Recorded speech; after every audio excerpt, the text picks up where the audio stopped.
తెలంగాణ గేయాన్ని ప్రభుత్వ తెలంగాణ రాష్ట్ర గీతంగా ఆమోదించినట్లుగా రాష్ట్ర ముఖ్యమంత్రి రేవంత్ రెడ్డి ప్రకటించారు.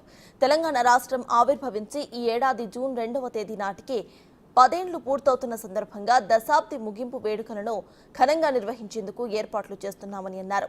అదే వేడుకల సందర్భంగా జయ జయ హే తెలంగాణ గీతాన్ని జాతికి అంకితం చేస్తామని చెప్పారు.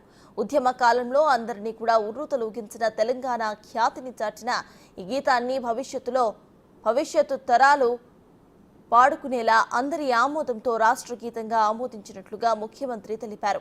తెలంగాణ కవి రచయిత అందశ్రీ 20 ఏళ్ల కిందట రాసిన ఈ గీతాన్ని యథాతథంగా ఆమోదించినట్లుగా ప్రకటించారు. ఆస్కార్ అవార్డు గ్రహీత కీరవాణి సంగీతంతో పాటు స్వరాలు కూర్చారు.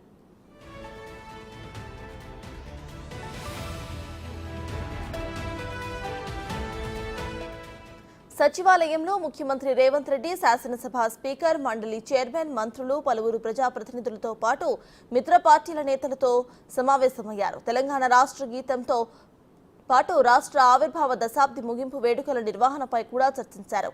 జయ జయ హే తెలంగాణ గీతాన్ని 2 వెర్షన్స్ లో తయారు చేశారు. 2.5 నిమిషాల నిడివితో షార్ట్ వెర్షన్, 13.5 నిమిషాల నిడివితో పూర్తి వెర్షన్ను రూపొందించారు.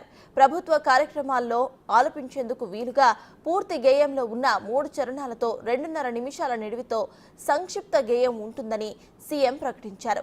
ఈ రెండింటినీ కూడా రాష్ట్ర గీతంగానే పరిగణిస్తామని చెప్పారు.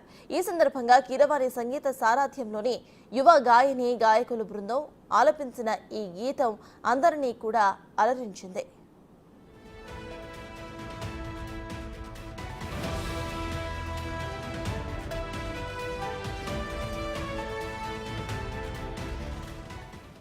తెలంగాణ పునర్నిర్మాణంలో భాగంగా తన ప్రభుత్వం పలు కార్యక్రమాలు చేపట్టిందని, అందులో భాగంగానే రాష్ట్రానికి సంబంధించిన సంక్షిప్త రూపం టీఎస్ను టీజీగా మార్చినట్లుగా సీఎం తెలిపారు.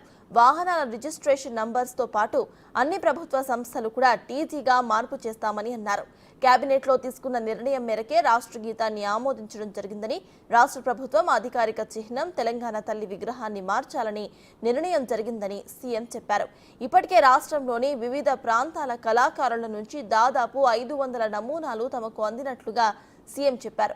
ఇంకా నమూనాలన్నీ కూడా చర్చల దశలోనే ఉన్నాయని, చిహ్నానికి సంబంధించిన తుది రూపమేదీ కూడా ఇంకా ఖరారు కాలేదని అన్నారు.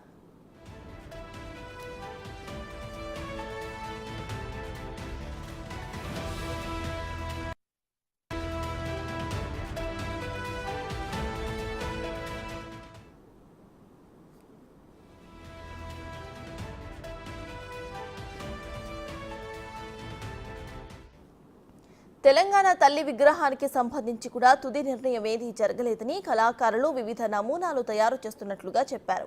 కొత్త చిహ్నం తెలంగాణ తల్లి విగ్రహాలకు సంబంధించి అపోహలు, తప్పుడు ప్రచారాలకు తావు లేకుండా అసెంబ్లీలో చర్చించి నిర్ణయం తీసుకుంటామని అన్నారు. అందరికీ ఆమోదయోగ్యంగా ఉండేలా, తెలంగాణ ప్రతిష్టను ఇనుమడించేలా, భావితరాలకు స్ఫూర్తిదాయకంగా ఉండేలా తమ కార్యాచరణ ఉంటుందని చెప్పారు.